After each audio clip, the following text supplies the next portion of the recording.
Congressman Bustos, dati kami pulis eh. Huwag tayong maglokohan. Yes po, Your Honor. Ang tanong ko, bakit kailangan tanungin mo yung si Police Major Quijana kung papatayin mo yung BSW, samantalang alam mo dapat na hindi pinapatayan? Hindi mo naman ako Yes, sir. sinasagot Dahil dito. Mamaya pag nainis ako, I will cite you for contempt.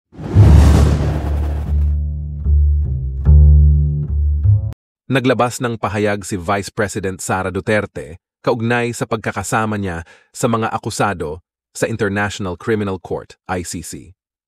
Ikinagulat aniya ni VP Sara na biglang may tumayong testigo laban sa kanya at iniuugnay ang kanyang pangalan sa umano'y Davao Death Squad. Sa mga taon na nagsilbi ako bilang Vice Mayor at Mayor ng Davao City, ni minsan ay hindi na pag-usapan o naiugnay ang aking pangalan sa umano'y Davao Death Squad. Saad ng pangalawang Pangulo sa inilabas na statement sa kanyang Facebook page nitong Enero 23. Subalit, matapos akong manalo bilang Vice President, bigla na lang nagkaroon ng testigo laban sa akin at ngayon ay kasama na ako sa mga akusado sa International Criminal Court. Hindi ko kailangan ng death squad para sa mga bagay na kaya kong gawin, giit pa niya. Samantala, handa raw siyang harapin ang anumang akusasyon laban sa kanya pero sa korte lamang sa Pilipinas at sa mga Filipino judge siya haharap. I will only face any charge against me before a Filipino judge and only before a Filipino court.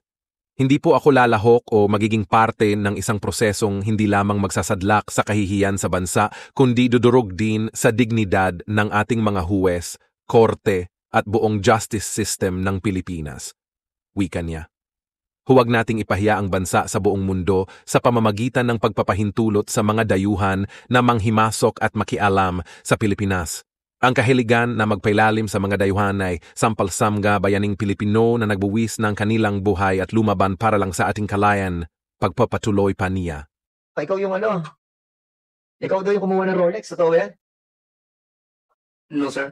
So may allegation na gano'n eh. May parang binabasa ako na binabanggit ng isang sino nagbabanggit sa patrolman na nasa kanya yung sinabi ng nung Chinese national? Sino yun? Nasa affidavit yun eh. I just recalled it eh. Sino din sa ninyo, sa mga operation? Sagutin nyo na kasi babasahin ko pa. Andito, makikita ko yun. Sino yung patrolman or sergeant na nagsabi, na nagkwento? Patrolman Matiginas. Sino si Patrolman Matiginas? Ayun. Upo kayo dito. Gusto ko lang malaman yung Rolex kung gaano kaganda. Sige. Patrolman Matiginas, sinabi mo sa affidavit mo na yung Rolex. Kasi we have to invite those Chinese national as well. Actually, kinukuha na namin yung contact ng mga lawyers doon. In the next hearing, we will be providing them the opportunity as well. No? Sige, Patrolman Matiginas. Good morning, Your Honor. Ay Patrolman Alexander Matiginas. Hindi ba nagsalita ka about sa, kung ano yung pinapaniwalaan mo? Hindi pa po. O, ano pinapaniwalaan mo? Baka may mga nakaupo pa dyan na hindi pa nagsasalita dito, ha? Andiyan pa ba yung mga members ng operation? Wala na? Wala na dyan? O, Matiginas, yes. Your Honor, I agree with NCRPO investigation. Okay, sa Rolex, ikaw nagsabi sa bidabit mo. Dalawa po kami nagsabi. Nung time na hinahanap po ng Chinese yung Rolex, pinasulat po ni PCMS Garcia kung sino po yung bali naka-uniforme po kasi yun eh. So pinahilera po yung mga pulis po na naka-uniforme. Sino yung pahilera? Si PCMS Garcia po. Then nung pinahilera po yung mga pulis po na naka-uniforme, naisulat po ng Chinese yung pangalan po ni Valle. Okay, sino yung mga kasama mo doon na nagsabi na nadinig yun? PCMS Garcia. I forgot po yung ibang police officer po kung sino po yung nandun. Okay, so you deny this, of course, no? Yes, Your Honor. Okay, sige. Let's proceed. Okay, susunod. Sino yung susunod? Good afternoon, Your Honor. I'm Police Captain Sherwin Sulimbawan, the former Deputy Commander of Tambo Substation, Parañaque City Police Station, sir. So, hindi. Wala na kayo. Silimbawan sa Casimenes. In fairness sa kanila, hindi na dinig. So, next. Good morning, Your Honor. I am Police Captain Jesus Menes. I am the team leader of the perimeter security during the conduct of search warrant, Your Honor. Yeah. Menes ka, di ba si Menes? Yes po, Your Honor. Okay, sige. Hindi, yung susunod na, sino pa? Kaya, nagsalita na sila Kiana, no? Saka si Ibarra. Okay, so wala na bang iba na kasama sa operation? Wala na, no? Okay, so, Congressman Busita, please. Thank you, Mr. Chair. Mr. Chair, before I continue with my interpellation, gusto ko lang po sabihin sa lahat, ang alleged victims dito, Chinese nationals. 4 females, Chinese national. Tayo, pare-parehong Pilipino. Retired police ako, police kayo. Pero kailangan, suportahan natin yung House Resolution ni Honorable Vice Chairman ako. Bakit? Para sa interest ng service. Regardless kung Chinese o Filipino yan, kailangan tamang trabaho. Kaya nandito tayo. Hindi tayo magkakaaway dito. Kailangan lang, yung mali, mai-correct na para hindi na maulit. And nandiyan si General Acop, si Congressman Bustos, dati kaming pulis eh.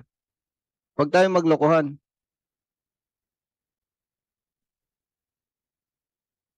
Huwag tayong maglokohan. Sumagot kayo ng ayos. Otherwise, ayaw kong magpakulong pero baka magpakulong ako ng opisyal sa inyo.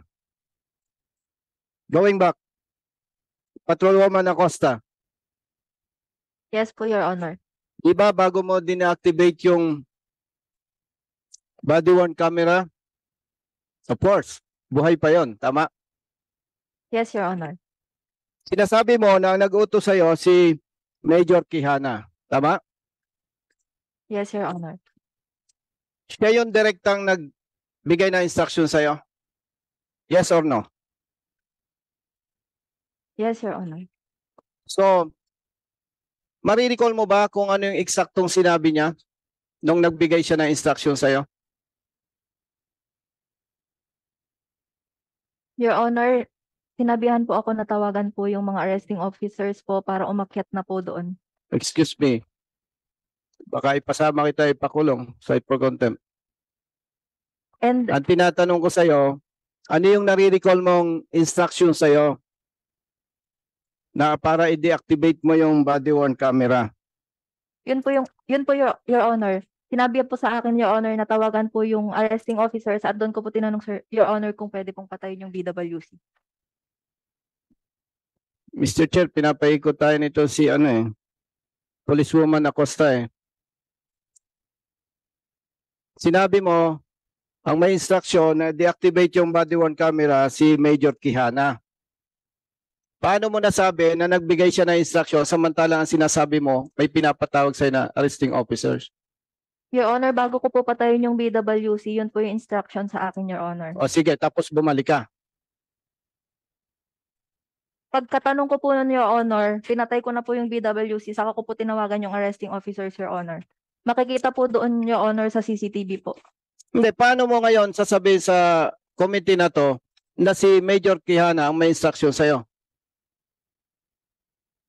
Sa kanya po ako nagtanong, Your Honor. Anong itinanong mo sa kanya? Kung papatayin yung BWC, Your Honor. Anong sabi niya? Yes po, Your Honor. Paano mo siya tinanong? Kung pwedeng patayin yung BWC, Your Honor, since tatawagan ko po yung arresting officers, Your Honor. Di ba ang procedure sa BWC, from the time na nag-arrive kayo sa location, open na yun. Hindi mo na pwedeng patayin yun. Kasi, well, eto mga failures natin eh. Actually, pinag-uusapan natin to, Congressman Busita, di ba? That yung procedure, actuality nung inyong tinatawag na procedure in accordance with the en banc resolution of the Supreme Court. Kailangan, pagdating sa operation, nagsasalita na yung may hawak no, ito na, start ang operation namin. So binubuksan na namin yung aming body-worn camera. Doon, start na yun eh. Kung hindi mo na siya pwedeng patayin eh, violation na yun pag pinatay mo. And that's the reason why you have the 27-minute gap na sinasabi nila General Natates. That is a violation. There is a tendency for you to hide something. That's the reason why you turn it off. Now, ngayon, kanina nagsasabi kayo na naniniwala kayo sa istorya ni General Natates. Ibig sabihin, kung naniniwala ka sa istorya niya, may mali kayo doon sa procedure. And that yung pag-amin nyo, that's not negate no your responsibility or your culpability nyo doon sa nangyari sitwasyon. So, Congressman Busita, sige, you can proceed. Mr. Thank you, Chair, Mr. Chair. Congressman, connection with the question of the will you allow it, Busita. Congressman Busita? Yes, Mr. Chair, Okay. of course. Iha, bakit kailangan mong tanungin yung boss mo kung papatayin mo yung body-worn camera? Bakit kailangan? May inuutos po kasi sa akin, Your Honor. Ano yung iniuutos sa inyo? Yung tawagan po yung arresting officer. So in other Your Honor. words, ang sinasabi mo, wala pa sa lugar na yun yung mga arresting officers, tatawagan nyo pa. Kasi may grupo na nauna. Tama? Hinintay po kasi ng arresting officers, Your Honor, yung mga witnesses po sa baba, Your Honor. Kaya nga, kasi ibang grupo yung mag-aaresto. Pagkatapos na maklear ng mga naunang elements na pumasok doon sa 1811. Tama? Your Honor, arresting officers together with the seizing po, Your Honor. Hindi mo naman Yes, ako sir, sir. sinasagot, Iha eh. Mamaya pag nainis ako, I will cite you for contempt. Sagutin mo yung tanong ko. Yes po, Your Honor. Ang tanong ko, bakit kailangan tanungin mo yung si Police Major Quijana kung papatayin mo yung BSW samantalang alam mo dapat na hindi pinapatayan? Dahil pinatawagan po sa akin, Your Honor, yung mga arresting officers po na wala pa po sa taas, Your Honor. Bakit nga kailangan patayin mo? I-re-record nun lahat ng ginagawa ninyo eh. Hindi, tanungin natin si, para in relation to that. Ano ba yung ginamit mong body-worn camera? Body-worn camera o ARD? Kasi kung inuutusan ka, natawagan yung, yung arresting officer, baka ang gamit mo ay ARD. Yun din ang gagamitin mong pantawag. Tinutulungan na kita sa justification mo, anong gamit mo? PWC, Your Honor. Body-worn. So, body-worn camera. So, hindi mo na siya dapat pinatay. Kung body-worn camera siya, nakalagay siya sa dibdib mo, pwede ka naman tumawag na inuutusan ka. So, ang reason, bakit mo pinatay? Ang tanong, ba't mo pinatay? Yes. You want to answer that? Mr. Chair, if I may. Sige, you can proceed. Tapos na yung question mo, Mr. Chair, with the indulgence of Congressman Busita, just for 10 seconds. 10 seconds daw. 10 seconds. Okay, go ahead. Yes. Congressman Busita. Bustos. I would grab this opportunity kasi dito yung mga pulis at naka-live tayo, di ba? So maraming nanonood na pulis sigurado. Para hindi na po maulit ito. Next paragraph of section 3, babasahin ko sa inyo. Both video and audio recordings, functions of camera shall be activated as soon as the officers arrive at the place of arrest. No? Malinaw ito, huwag nyo nang tanongin yung boss nyo, kapag inutusan kayo, may ibang plano. So, kahit anong ranggo nyo po, no, kahit anong ranggo nyo, mas mababa ka doon sa nagutos sa'yo, panindigan mo to kasi ang loyalty natin is sa tao. Thank you, Mr. Chair. Congressman Busita. Thank you, Mr. Chair. Yes, sir. Exacto. Policewoman Acosta, Yes, Your Honor. bigyan ka namin ng chance na umayos sa sagot mo, ha? Paano ka? Kasi ayaw mong sabihin yung totoo eh. No? Alam mo, kahit mabay tayo, napipikon din tayo, no? Kasi parang nagsisinungaling ka eh. Pag hindi mo ayusin, believe me, papakulong kita. Ngayon. Nagtanong ka kay Major Quijana o hindi?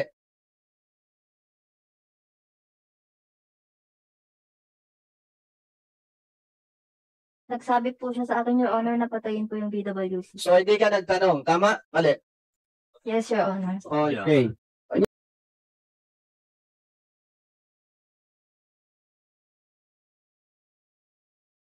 Ng totoo eh. Pinapaikot mo kami kaya nakakainit ka ng ulo. Oh, wag mo baguhin kasi alam namin yung totoo at hindi, kinaklarify lang namin. So, anong eksaktong sabi sa'yo ni Major Quijana?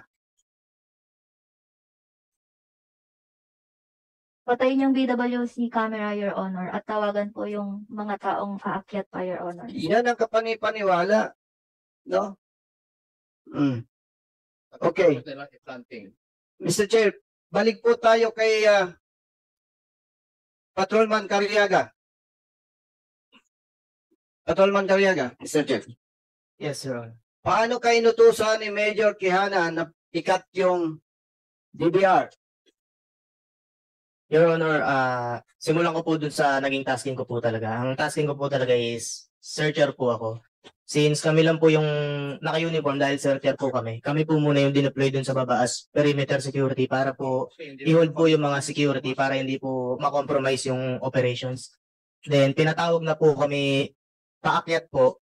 Nung pag-akyat po namin, pinatawag po kami ni deputy. Nung tinawag na po ako, Sinong deputy, by the way, Mr. Chair? Major Quijana. yes po, Your Honor. Deputy siya ng Special Operations Unit ng SPD, tama? Yes po, Your Honor. Okay. So, nung ipatawag, nakarap mo siya, anong specific instruction sa'yo pertaining to this, yung pagputol ng DBR? Sabi lang po sa akin, bunutin mo na yung CCTV. After na bigyan ka ng instruction na bunutin yung cord sa CCTV, ano pa yung sinabi niya? Wala na po. Ano na lang po ako sa kanya. Sinunod ko na lang po yung instruction niya kahit ano po sa akin yun. Alam mo, may tinatawag tayong lawful and unlawful orders. Yes po, sir. Oh, by the way, thank you at nagsasabi ka ng totoo para hindi nainit ulo namin. Yes, Your Honor. Is it lawful or unlawful order? Unlawful po. Oh, clear. Major Quijana. Mr. Chair.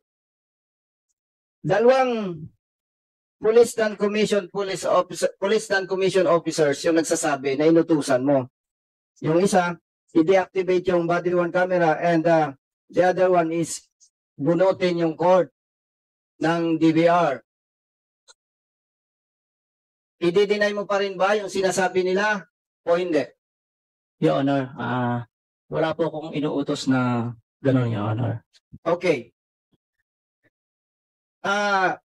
Patrolman Acosta. Siyempre, nung utusan ka niya, allegedly, naka-on pa yung camera, tama? Yes, Your Honor. Yes. Mr. Chair, pwede po bang ma-find out natin or ma-present yung camera? I think the group of General Natates have the copy, ng BWC. But in accordance with what I read, after the BWC was supposedly to be turned over to the data custodian, mismong si Patrolman Acosta ang naglipat sa isang USB. Is that right, Patrolman Acosta? In accordance with your affidavit, that was one of the reason that you have been accused as well, of I think tampering dahil hindi ikaw yung may dapat na maglilipat na dapat yung data custodian, di ba? After the BWC or the end of the operation, it will be submitted to them, di ba? Ang problem baka altered na yon. So hindi ko alam siguro General Natates, sa nakita niyo ba sa record ng BWC andun yung voice over na inutusan na patayin yung BWC? Wala. None, Your Honor. Yeah. So kung wala, I think yun ang handling of the BWC was not done properly by Patrolman Acosta. And that's the reason why sinasabi natin kanina, may yung mga lapses nila sa pag-handle ng BWC. At tanongin natin si Patrolman Acosta. Siguro kasi ikaw nag-handle nun alam na alam mo So, nung binubuksan mo na yung BWC, madidinig mo na doon yung order di ba? Nadinig mo yung order doon, di ba? Yes po, Your Honor. So, nung sinubmit mo na sa data custodian yun, binigay mo na sa kanila, at nilipat mo na sa device, natanggal ba yon? Your Honor, hindi po ako yung naglipat sa USB, Your Honor. Yung data custodian po yung naglipat doon. Sino yung data custodian?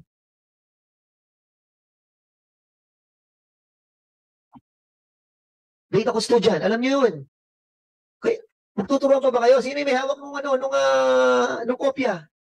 Your Honor, ang nagre-receive po kasi nung body worn camera after ng operations is yung duty po namin dun sa may taas. Sino po. duty at that time? Si Pat Taguba po. Sino? Patrolman Taguba. Taguba? Opo. Kasama ba siya dito sa operation? Hindi. No po, duty po siya dun sa may taas namin siya. So, doon mo tinurn over. Sa command center po. Doon po kasi nanggagaling yung BWC namin. Doon din po namin sinusurrender, Your Honor. Okay. So, right away, pagdating dito sa end of operation, pagbalik nyo sa SPD, isinurrender mo ba yan? Dito sa, tingnan mo yung affidavit mo kasi baka mamaya magkamali ka. Kasi dito sa affidavit na I read, ikaw naglipat, tapos ibinigay nyo sa data custodian. Yan ang pagkakabasa ko. Correct me if I'm wrong. Kasi pag iba sinabi mo, tapos binasa ko mamaya yun, you can be cited for contempt, ha? Sige, go ahead. Patrolman, Acosta. Nilipat mo ba? Ikaw naglipat? This is the right time for you to answer rightly, ha? Kasi pag na-compare namin yan, natatandaan ko, doon sa affidavit mo, inilipat, tapos saka dinala sa data custodian. Ang tanong kasi doon, ang susunod namin tatanong, kung wala nakita sila General Natates, ibig sabihin, may nagtanggal bago nyo sinabi sa data custodian. Aminin nyo na kung kasi malulubog kay Lala. Your Honor, yung BWC po kasi, na-extract lang po yun, Your Honor, doon po mismo sa message center, Your Honor. Hindi po kami pwedeng mag-extract doon, Your So in Honor. other words, hindi ka naglipat nung from body-worn camera, nilagay niya sa pinaka-mother unit, tapos yung data custodian na nakakita nun. Yun po yung Your Honor, siya po yung binigay lang po namin yung BWC, Your Honor, at hinintay lang po namin na ilagay sa USB, Your Honor. Okay, sige.